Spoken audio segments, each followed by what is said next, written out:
Bismillahirrahmanirrahim. Assalamualaikum warahmatullahi wabarakatuh. Innalhamdulillah nahmaduhu wa nasta'inuhu wa nastaghfiruh wa na'udzu billahi min shururi anfusina wa min sayyiati a'malina may yahdihillahu fala mudilla lahu wa may yudlil fala hadiya lahu. Asyhadu an la ilaha illallah wa asyhadu anna Muhammadar Rasulullah. Kalau Allah Ta'ala pilih kita berkarya pada na'udzubillahi minasyaitonir rajim. Bismillahirrahmanirrahim. Ya ayyuhalladzina amanu anfusakum wa alaikum naran wa quduhan nasu wal hijarah 'alaiha malaikatun ghilazun syiddatun la ya'sunallaha ma amara wa yaf'aluna ma yu'marun. Qala Nabiyyuna Muhammadin sallallahu alaihi wasallam ittaqillaha summa Kebenaran dan yang berlimpah, marilah kita panjatkan puja serta puji syukur kita atas kehadirat Allah yang mana Ia yang telah memberikan kita nikmat, baik itu nikmat jasmani maupun nikmat rohani, sehingga kita masih dapat berkumpul di tempat yang insyaallah Allah ridhoinya. Amin ya rabbal alamin. Kedua kalinya salam beriring salam tauhid kita saja mengagungkan kepada suri tauladan kita, Imam Mujahid kita Nabi Allah Muhammad sallallahu alaihi wasallam, yang mana Ia yang telah membawa Islam dari zaman jahiliyah sampai zaman Islamnya, dari zaman kebodohan sampai zaman ilmu pengetahuan, dan yang mana Ia yang kita nanti-nantikan syafaatnya di waktu kiamat nanti. Yang tiga kalinya berdirinya saya di tempat sini akan menyampaikan program singkat yang berjudul Beramal Salat Malam. Beramal Salat Malam itu ada banyak, tapi di berdirinya saya di tempat sini menyampaikan pertama-tamanya beberapa saja.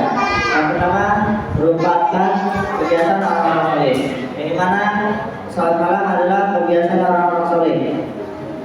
Nabi Muhammad saja mencontohkan kita ataupun menyuruh kita sebagaimana yaitu disuruh untuk melakukan salat malam.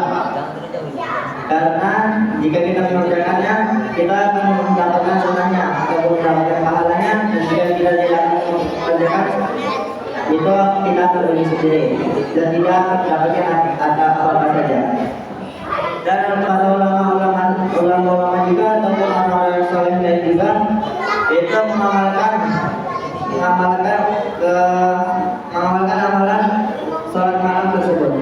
Lalu yang kedua merupakan sarana mendekatkan diri kepada Allah Subhanahu wa taala.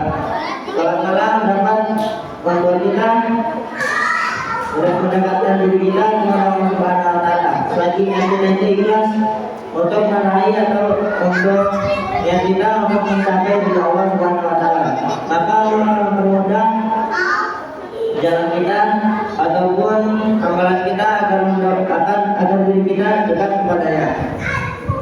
Dan dimana juga ketika kita salat malam, doa kita mudah dijawab oleh Allah Subhanahu wa taala.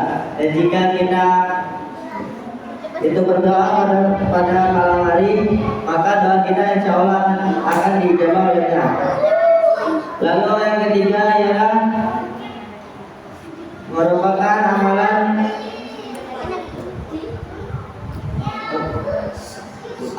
meninggalkan maksiat. Salat malam juga dapat membuat kita terhindar dari maksiat, yaitu ketika kita niat atau berzikir ikhlas karena Allah Subhanahu wa taala, maka Allah akan lindungi kita ataupun jauhkan kita dari segala kemaksiatan atau keburukan, yang dimana keburukan tersebut dapat membuat diri kita kotor sehingga kita akan jauh kepadanya. Maka itu jika kita salat malam, maka keutamaannya tersebut akan dihindarkan dari segala bentuk kemaksiatan. Lalu sarana-sarana agar bisa bangun saat malam hari. Yang pertama yaitu berdoa kepada Allah Subhanahu wa taala.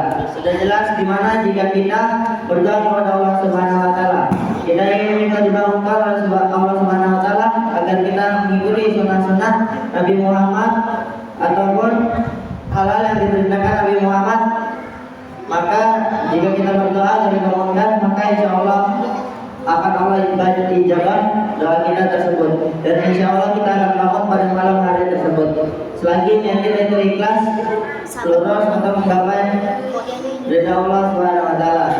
Lalu yang kedua hindari begadang kecuali diperlukan. Jika kita begadang maka tubuh kita akan mengalami sakit ataupun kita akan ngantuk ketika kita ingin mengerjakan sholat malam. Maka hal tersebut harus kita hindarkan sebisa mungkin, karena hal begadang tersebut tidak berguna untuk diri kita ataupun sia-sia untuk diri kita.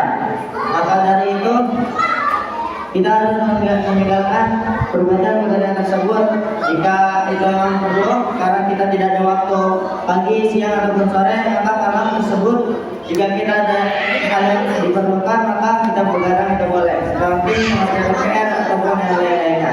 Yang ketiga ialah beristirahat pada siang hari. Ketika kita beristirahat di siang hari, maka tubuh kita tidak akan lelah pada malam harinya. Maka kita akan lebih mudah sholat malam tersebut, karena kita harus beristirahat pada siang hari dan tidak akan lelah pada malam harinya. Mungkin ini saja yang dapat saya sampaikan. Wabillahi taufiq wal hidayah.